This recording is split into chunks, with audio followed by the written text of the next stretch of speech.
Arabs won't tell you this. That was the striking claim here. And you know what? It came from none other than Sergei Lavrov.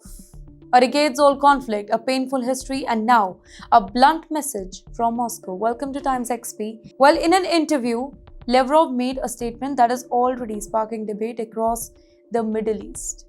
Well, he said that the Palestinian leadership made a historic mistake in 1947. So let's slow this down. Let's talk about the year that changed everything. The 1947. Well, that was the year when the United Nations proposed a plan. It was called the UN Partition Plan. You know what the idea was? The idea was to divide the land into two states, one Jewish state and one Arab state.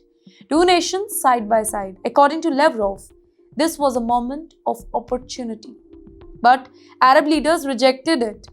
And you know what? That particular decision, he suggests, it changed the entire history.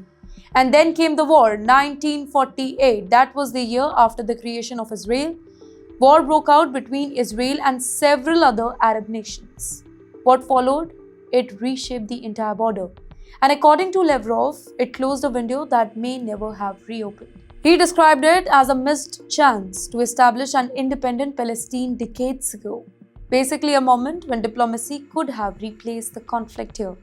A moment that slipped away. But yes, that's not the full picture, ladies and gentlemen. Lavrov did not stop there. He also criticized the Israeli government. He accused it of weakening the possibility of a Palestinian state.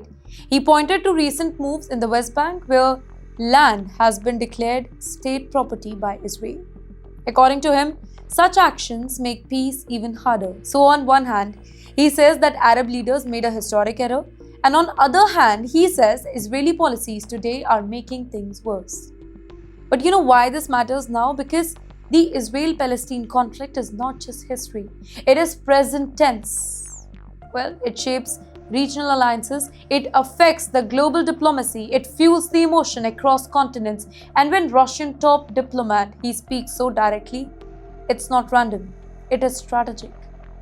It's a bigger power game. Remember here, Russia is deeply involved in the Middle East diplomacy. It talks to Israel, it talks to the Arab states, it talks to Iran. Lavrov remarks it may not just be about history. Well, they may also be about positioning Moscow as a voice of realism in the region. A message to Arab capitals, a message to Israel, a message to entire Washington. So here's the core question. Was 1947 truly the turning point? Could a Palestinian state have been born then, avoid decades of bloodshed, or is history far more complicated than one rejected proposal? Because conflicts are rarely shaped by one decision alone.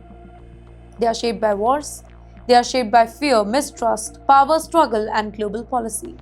And it has emotional weight too. For Palestinians, 1948 is remembered as Nakba, catastrophe. For Israelis, it marks independence and survival. Two narratives, one land, and a conflict that refuses to fade.